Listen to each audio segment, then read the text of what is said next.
وہ بھی 120 لوگوں کی جماعت میں دعا کرنے میں مشغول تھی، اور یہ ساری جماعت اس لیے دعا کر رہی تھی کیونکہ یسوع المسیح نے ان کو فرمایا تھا کہ جب تک تم کو قوت کا لباس نہ ملے اس وقت تک ٹھہرے رہو، اور اس لیے وہ سب یروشلم میں ایک جگہ پر ٹھہرے ہوئے تھے اور دعا کر رہے تھے۔ بے شک یہاں اس جگہ کا ذکر نہیں ہے، لیکن کہا یہ گیا تھا کہ یروشلم میں ٹھہرے رہو، اور وہ سب ٹھہرے ہوئے تھے تاکہ قوت کے اس لباس کو اور اس دوسرے مددگار کو جس کا وعدہ یسوع المسیح نے ان کے ساتھ کیا تھا، اس کو حاصل کرنے کے لیے، اس کو پانے کے لیے وہ سب یروشلم میں دعا میں مشغول تھے۔ اور آپ جانتے ہیں کہ پھر عید پینتیکوس کے دن خدا کا پاک روح ان پر نازل ہوا۔ اگر آپ عید پینتیکوس کی بیک گراؤنڈ دیکھنا چاہتے ہیں کہ یہ عید کہاں سے شروع ہوئی، تو آپ جانتے ہیں کہ یہ عید جو تھی یہ یہودیوں کی عید تھی، اور یہودی لوگ جو تھے، یہودی قوم جو تھی، وہ اس کو بڑے مذہبی جوش و خروش سے مناتی تھی، اور یہ عید دراصل اپنی فصل کی پہلی جو عید فصح کی جو موقع پر اپنی جو کی فصل کی جو پہلا حصہ ہوتا تھا اس کو وہ خدا کے حضور لاتے تھے، خدا کی حضوری میں پیش کرتے تھے، اور ان کا یہ فصل لانے کا مقصد جو ہوتا تھا وہ یہ تھا کہ خدا اپنی برکت اس فصل پر نازل فرمائے تاکہ خدا ان کو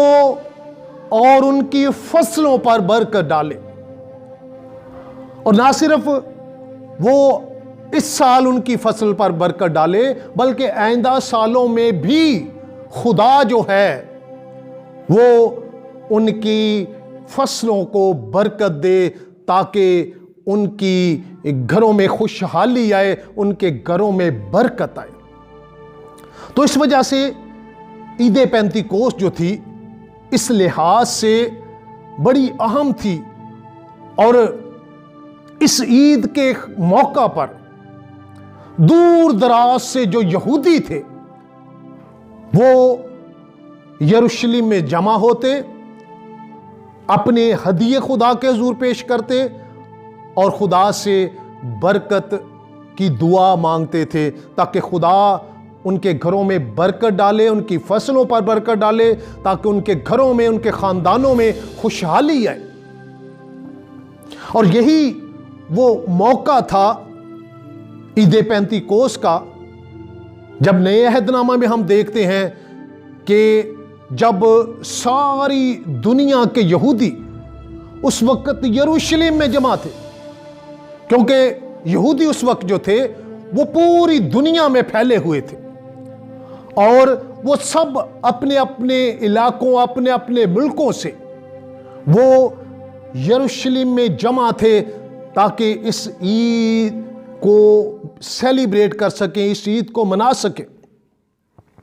تو ایسا ہی وہ موقع تھا، اور جب 120 لوگوں کی جماعت جن میں شاگرد شامل تھے دعا کر رہے تھے، اور عین اسی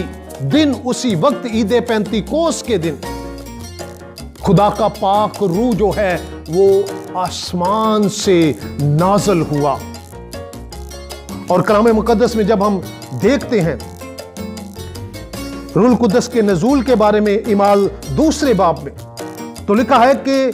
یک آسمان سے ایسی آواز آئی جیسے زور کی آندھی کا سناٹا ہوتا ہے، اور اس سے سارا گھر جہاں وہ بیٹھے تھے گونج گیا، اور انہیں آگ کے شعلہ کسی پھٹتی ہوئی زبانیں دکھائی دیں، اور ان میں سے ہر ایک پر آ ٹھہریں، اور وہ سب روح القدس سے بھر گئے اور غیر زبانیں بولنے لگے جس طرح روح نے انہیں بولنے کی طاقت بخشی۔ یہ خاص موقع جب خدا کا پاک روح نازل ہوا تو لکھا ہے کہ آگ کے شعلہ کسی پھٹتی ہوئی زبانیں انہیں دکھائی دی، اور ان میں سے ہر ایک پر آ ٹھہری، اور وہ سب روح القدس سے بھر گئے اور غیر زبانیں بولنے لگے۔ یہ معجزہ روح القدس کا معجزہ تھا، یہ غیر زبانوں کا معجزہ تھا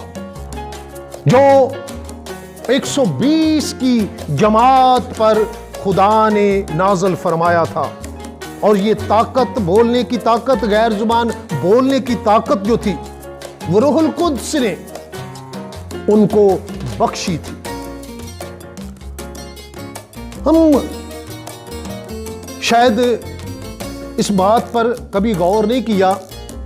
کہ غیر زبان اتارنے کا مقصد کیا تھا خدا کا، کیوں ضرورت پیش آئی کہ خداوند جہاں روح القدس ان کو دے رہا تھا، روح القدس کا وعدہ تھا، دوسرے مددگار کا وعدہ تھا جو ان کے لیے فائدہ مند تھا، لیکن اس کے ساتھ یہ غیر زبانوں کا نازل ہونا جو تھا یہ کیوں ضروری تھا، کس لیے ضروری تھا، یہ آج ہم جاننے کی کوشش کریں گے عید پینتیکوس کے خاص موقع پر۔ اگر آپ پرانے عہد نامہ میں جائیں اور پیدائش کی کتاب کو ہم دیکھیں تو وہاں ہمیں اس بات کا ذکر ملے گا کہ جب لوگ جو تھے زمین پر ایک ہی زبان بولتے تھے، سب کی ایک ہی بولی تھی، لیکن ان کے دل میں یہ سمائی بات، ایک ذہن میں بات آ گئی کہ ہم برج بنائیں گے، ایک ایسا برج جس کی چوٹی جو ہے وہ آسمان تک جائے گی، اور وہ اس کو بنانے لگے۔ اور خدا نے جب دیکھا کہ یہ تو ایک عجیب کام شروع کر رہے ہیں، ان کو تو نہ عبادت کا، نہ کوئی پرستش کا، خدا کی شکر گزاری کا کسی طرف ان کا دھیان نہیں ہے، تو یہ کس کام کی طرف لگ پڑے ہیں، یہ کس طرف یہ جا رہے ہیں؟ تو خدا نے ان کی زبانوں میں اختلاف ڈالا، اور پھر آپ دیکھتے ہیں کہ ان کی زبانیں بدل گئی، اور زبانیں بدلنے کی وجہ سے پھر ان میں جو تھا وہ ان کی ایک دوسرے کے ساتھ بات نہیں بن رہی تھی، اور جو اینٹ کہہ رہا تھا اس کو گارا دیا جا رہا، تو اس طرح پھر وہ اس برج کو بنانے سے باز آئے، اور پھر وہ جو لوگ تھے جن کی زبانیں ملتی تھی وہ ایک گروپ میں مختلف سمتوں میں نکل گئے۔ اور آج جب ہم اس بات کو دیکھ رہے ہیں کہ خدا نے غیر زبانوں کی برکت انہیں بخشی، تو کیوں یہ ضروری تھا؟ اگر آپ یسوع مسیح جب آسمان پر اٹھائے جانے والے تھے تو انہوں نے اپنے شاگردوں سے یہ کہا کہ سب قوموں کو جا کر انجیل کی خوشخبری دو، ان کے درمیان منادی کرو۔ تو اب دنیا میں تو بہت سی زبانیں بولی جاتی تھی، اور شاگرد جو تھے وہ بالکل ان پڑھ تھے، وہ زبانوں کو نہیں جانتے تھے، تو کتنا ضروری تھا کہ اب ان کو جو ہے وہ دوسروں تک کس طرح سے منادی پہنچانی ہے۔ تو اس وجہ سے غیر زبانوں کی برکت جو ہے یہ بہت ضروری تھی، اور اس لیے اس موقع پر خداوند کی طرف سے یہ غیر زبانیں جو تھیں ان پر اتاری گئیں تاکہ وہ دنیا تک انجیل کی منادی کو